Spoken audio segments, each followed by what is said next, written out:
முறையில் நல்ல டேஸ்ட்டாக ஈஸியாக எப்படி செய்யலாம் அப்படின்றத பார்க்கலாம் வாங்க. நம்ம ஈரோடு அம்மாச்சி யூடியூப் சேனலை சப்ஸ்கிரைப் பண்ணாதவங்க சப்ஸ்கிரைப் பண்ணிக்கோங்க, பெல் பட்டனையும் கிளிக் பண்ணிக்கோங்க. நம்ம ஈரோடு அம்மாச்சி மசாலாவில் 28 பொடி வகைகள் இருக்குது. சத்து மாவு வகைகளும் இன்ஸ்டன்ட் பொடி வகைகளும் மசாலா பொடி வகைகளும் கிடைக்கிது. இதோடையே சேர்த்து கட்டி பெருங்காயமும் குருணை பெருங்காயமும் கிடைக்கிது. தாளிப்பு வடகமும் நம்மக்கிட்ட கிடைக்கிது. வேணுன்றவங்க வெப்சைட் வாட்ஸ்அப் டீட்டெயில்ஸ் டிஸ்கிரிப்ஷன் பாக்ஸில் கொடுக்குறேன், ஆர்டர் பண்ணிட்டு வாங்க. இனிமேல் இட்லி தோசை இல்லையே, உப்மா கிச்சடி பிடிக்காது அப்படின்ற கவலை இல்லாமல் ரொம்ப ஈஸியாக இந்த கிச்சடியை வாயில் போட்டோன்னு கரையிற மாதிரி நல்ல டேஸ்ட்டாக எப்படி செய்யலான்றத வீடியோக்குள்ளே போய் பார்ப்போம். இது எத்தனிக் காட்டன் பேனில் தான் வாங்கினேன். இது வந்து யூஸ் பண்ணுறதுக்கு ரொம்ப ஹேண்டியாக ரொம்ப நல்லா இருக்குது. இது வந்து சீசனிங்லாம் பண்ணி தான் கொடுத்துருக்காங்க. இதோட லிங்க் வேணால் உங்களுக்கு டிஸ்கிரிப்ஷன் பாக்ஸில் கொடுக்குறேன். உங்களுக்கு வேணுன்றவங்க ஆர்டர் பண்ணி வாங்க. ரொம்ப நல்லா இருக்குது. அதாவது இந்த பாத்திரம் வந்து எல்லாமே வந்து ஒரு நான்ஸ்டிக்கில் எப்படி யூஸ் பண்ணால் எப்படி இருக்கோ அதே மாதிரி ரொம்ப நல்லா இருக்குது. வாங்க கிச்சடி நல்லா டேஸ்ட்டாக இந்த பாத்திரத்தை வச்சுட்டு எப்படி செய்யலான்றத பார்ப்போம். இதில் 1 ஸ்பூன் அளவுக்கு தேங்காய் எண்ணெய் ஊற்றிக்கலாம். இதில் 1 ஸ்பூன் அளவுக்கு கடலை எண்ணெய் ஊற்றிக்கலாம். இதுலேயே 1 ஸ்பூன் அளவுக்கு நல்லெண்ணெய் ஊற்றிக்கலாம். ரொம்ப நல்ல டேஸ்ட்டாக இருக்கும்.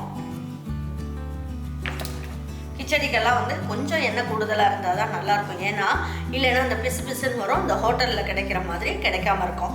அதனால் இந்த அளவுக்கு ஊற்றிட்டிங்கன்னா சூப்பராக இருக்கும். இப்போ இந்த ஸ்பூன்லேயே 1 ஸ்பூன் அளவுக்கு நெய்யும் போட்டுக்கலாம். பாருங்கள், இதில் வந்து 1 பீஸ் அளவுக்கு பட்டை போட்டுக்கலாம். பிரியாணி இலையை 2ஆக பிச்சுட்டு போட்டுக்குவோம். இதுலேயே நம்ம ஒரு 1/2 ஸ்பூன் அளவுக்கு கடுகு போட்டுக்கலாம். 1 ஸ்பூன் அளவுக்கு கடலைப்பருப்பு போட்டுக்குவோம். 1 ஸ்பூன் அளவுக்கு உளுந்தம்பருப்பு போட்டுக்கலாம். கொஞ்சமாக 1 பிஞ்ச் அளவுக்கு ஜீரகம், 1 பிஞ்ச் அளவுக்கு சோம்பு. அவ்வளோதான். இதுக்கு மேலே வேறு எதுவும் போடணும்னு அவசியம் கிடையாது. இதுவே நல்லாயிருக்கும்.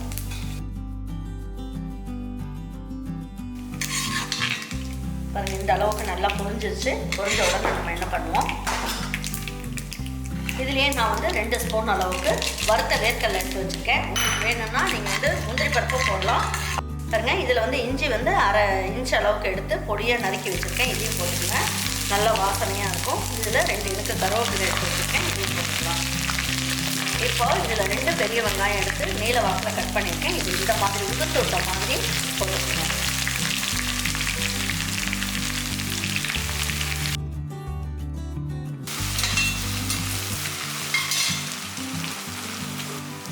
பாருங்கள், இந்த கிச்சடிக்கு தேவையான அளவுக்கு உப்பையும் சேர்த்துடலாம். பாருங்கள், இதில் 1 பிஞ்ச் அளவுக்கு குருணை பெருங்காயம் எடுத்து வச்சுருக்கேன். அதை போட்டுக்கலாம். ரொம்ப நல்லாயிருக்கும் டேஸ்ட்டு.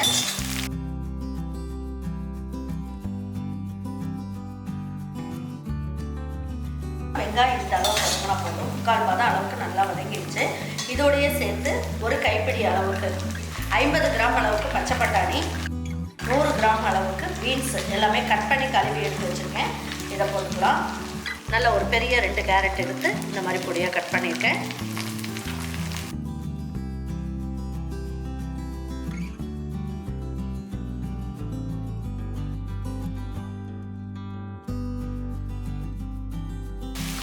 பாருங்கள், இதில் வந்து 1/2 சிட்டிகை அளவுக்கு மஞ்சள் தூள் சேர்த்துக்கலாம். கிச்சடிக்கு மஞ்சள் தூள் கண்டிப்பாக சேர்க்கணும்.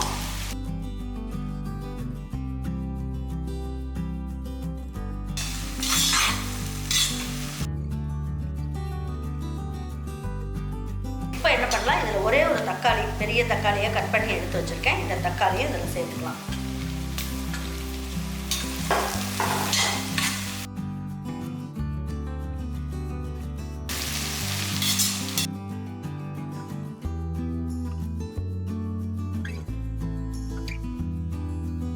பாருங்கள், இதுக்கு காரத்துக்கு அப்படின்னு பார்த்தீங்கன்னா 4 பச்சை மிளகாய் எடுத்து வச்சுருக்கேன். இந்த 4 பச்சை மிளகாயை இதில் சேர்த்துடலாம். 2 காஞ்ச மிளகாய் எடுத்து வச்சுருக்கேன். முழுசாகவே போட்டுக்கலாம்.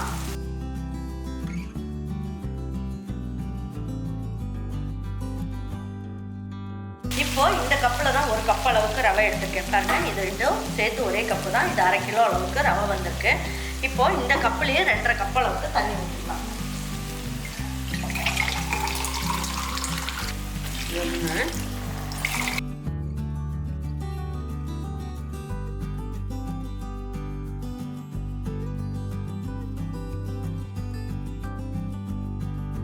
இப்போ தட்டை மூடி வச்சிடலாம். நல்லா கொதிக்கட்டும். பேன் நல்லா சூடாகட்டும். இதில் 1 ஸ்பூன் அளவுக்கு தேங்காய் எண்ணெய் எடுத்துக்கிட்டேன்.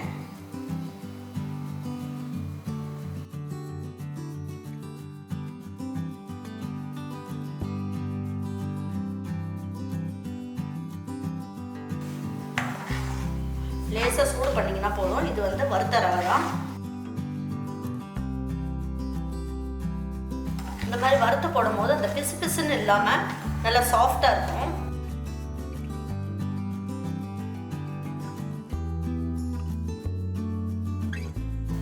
முன்னாடி போட்டதுக்கும் இப்போ போடுறதுக்கும் பார்த்தீங்கன்னா சூடு பண்ணோன்னா ரவையோட பதமே பார்த்தீங்கன்னா நல்லா இருக்கும். உங்களுக்கு தனித்தனியாக நல்லா இருக்கு பாருங்க. பாருங்க இப்போ எடுத்து பார்க்கலாம் எப்படி கொதிச்சிருக்கு அப்படின்ட்டு. நல்லா வெந்திருக்கு. இந்த அளவுக்கு இருந்தால் போதும்.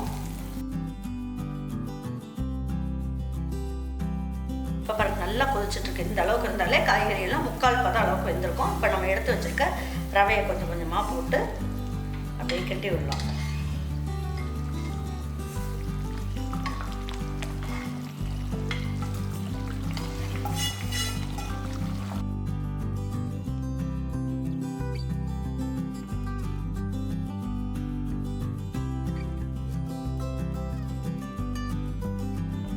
இந்த டைமில் நம்ம என்ன பண்ணலாம், 1 ஸ்பூன் அளவுக்கு நெய் சேர்த்து விட்டுட்டு எல்லா பக்கமும் நல்லா மிக்ஸ் பண்ணிடலாம்.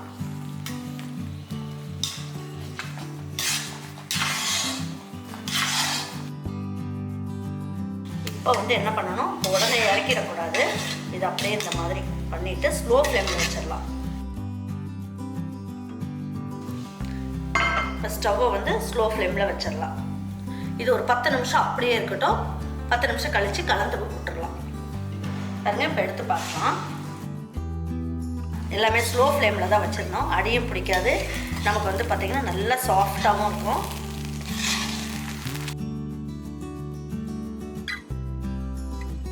இனிமேல் கிச்சடி பிடிக்காதுன்னு சொல்ல மாட்டாங்க, கிச்சடி எனக்கு தெரியாதுன்னு சொல்ல மாட்டாங்க. அந்த அளவுக்கு ஈஸியாக மெஷர்மெண்ட்டு இதே அளவு தண்ணி ஊற்றி நீங்கள் செஞ்சுருங்க. நம்ம இந்த பாத்திரத்தில் செய்கிறோமே, நான்ஸ்டிக் பாத்திரம் மாதிரி வருமா, இந்த மாதிரி சமையல்லாம் செஞ்சோமா அப்படின்னு உங்களுக்கு எல்லாருக்கும் சந்தேகம் இருக்கும். பாருங்கள் நல்ல சாஃப்டான கிச்சடியும் ரெடி ஆகிடுச்சு. பாத்திரமும் அடிப்பிடிக்காமல் நல்லாயிருக்கு.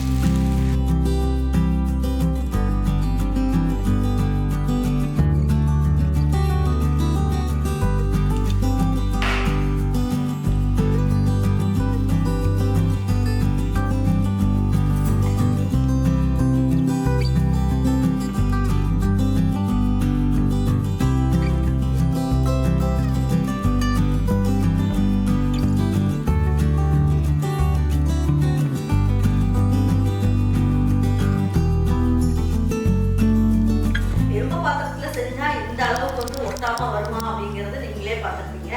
ரொம்ப நல்லா இருக்கு. இதோட லிங்க் வேணாலும் நான் டிஸ்கிரிப்ஷன் பாக்ஸில் கொடுக்குறேன். ஆர்டர் பண்ணிட்டு வாங்கிக்கோங்க. ரொம்ப நல்லா இருக்கு. இதுக்கு வந்து பார்த்தீங்கன்னா பெஸ்ட் காம்பினேஷன் அப்படின்னு பார்த்தீங்கன்னா சர்க்கரையும் வச்சுக்கலாம். அதுக்கப்புறம் பார்த்தீங்கன்னா தேங்காய் சட்னி ரொம்ப நல்லா இருக்கும். இதே மாதிரியே செஞ்சு பார்த்துட்டு உங்களுக்குலாம் பிடிச்சிருந்ததுன்னா லைக் பண்ணுங்க, ஷேர் பண்ணுங்க, சப்ஸ்கிரைப் பண்ணுங்க, மறந்துடாம கமெண்ட்ஸ் பண்ணுங்க. தேங்க்யூ ஃபார் வாட்சிங் ஈரோடு அம்மாச்சி சமையல். தேங்க்யூ.